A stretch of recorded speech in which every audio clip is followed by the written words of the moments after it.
मेरे प्यारे देशवासियों, आज का ये बजट इंटरिम बजट तो है ही, लेकिन ये बजट इंक्लूसिव और इनोवेटिव बजट है। इस बजट में कंटिन्यूटी का कॉन्फिडेंस है। ये बजट विकसित भारत के 4 स्तंभ युवा, गरीब, महिला और किसान सभी को एम्पावर करेगा। निर्मला जी का ये बजट देश के भविष्य के निर्माण का बजट है। इस बजट में 2047 के विकसित भारत की नींव को मजबूत करने की गारंटी है। मैं निर्मला जी और उनकी टीम को बहुत बहुत बधाई देता हूं। साथियों, इस बजट में युवा भारत की युवा आकांक्षाओं का, भारत की यंग एस्पिरेशंस का प्रतिबिंब है। बजट में 2 महत्वपूर्ण निर्णय लिए गए हैं। रिसर्च और इनोवेशन पर 1 लाख करोड़ रुपए का फंड बनाने की घोषणा की गई है।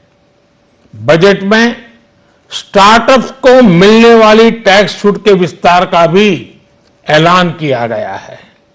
साथियों, इस बजट में फिस्कल डेफिसिट को नियंत्रण में रखते हुए कैपिटल एक्सपेंडिचर को 11,11,111 करोड़ रुपए की ऐतिहासिक ऊंचाई दी गई है। अर्थशास्त्रियों की भाषा में कहें तो एक प्रकार से स्वीट स्पॉट है।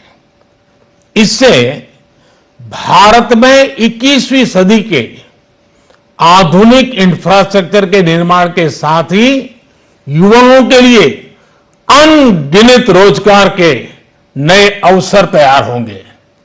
बजट में वंदे भारत स्टैंडर्ड की 40,000 आधुनिक बोगियां बनाकर उन्हें सामान्य यात्री ट्रेनों में लगाने का ऐलान किया गया है। इससे देश के अलग अलग रेल रूट पर करोड़ों यात्रियों में आरामदायक यात्रा का अनुभव बढ़ेगा।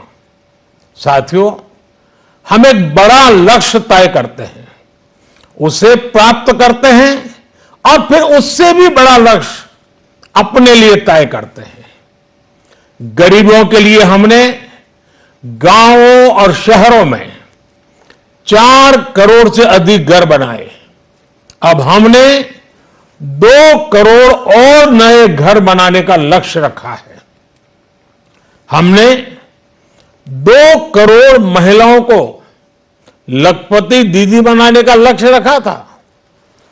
अब इस लक्ष्य को बढ़ाकर 3 करोड़ लखपति दीदी बनाने का कर दिया गया है।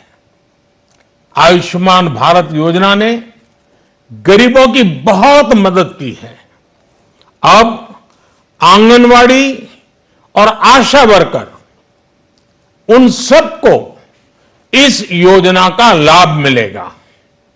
साथियों, इस बजट में गरीब और मध्यम वर्ग को एम्पावर करने, उनके लिए आय के नए अवसर बनाने पर भी बहुत जोर दिया गया है।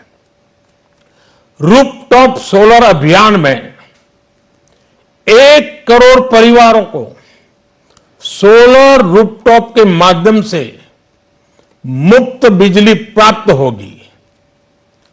इतना ही नहीं, सरकार को अतिरिक्त बिजली बेचकर लोगों को 15 से 20 हजार प्रति वर्ष की आय भी होगी और ये हर परिवार को होगी। साथियों, आज जिस इनकम टैक्स रेमिशन स्कीम की घोषणा की गई है, उससे मध्यम वर्ग के करीब 1 करोड़ लोगों को बड़ी राहत मिलेगी। पिछली सरकारों ने सामान्य मानवी के सिर पर दशकों से ये बहुत बड़ी तलवार लटका कर रखी थी। आज इस बजट में किसानों के लिए भी बहुत महत्वपूर्ण और बड़े निर्णय लिए गए हैं। नैनो डीएपी का उपयोग हो, पशुओं के लिए नई योजना हो, पीएम मत्स्य संपदा योजना का विस्तार हो और आत्मनिर्भर ऑयल सीड अभियान हो। इससे किसानों की आय बढ़ेगी और खर्च कम होगा। मैं एक बार फिर सभी देशवासियों को इस ऐतिहासिक बजट के लिए शुभकामनाएं देता हूं। बहुत बहुत धन्यवाद।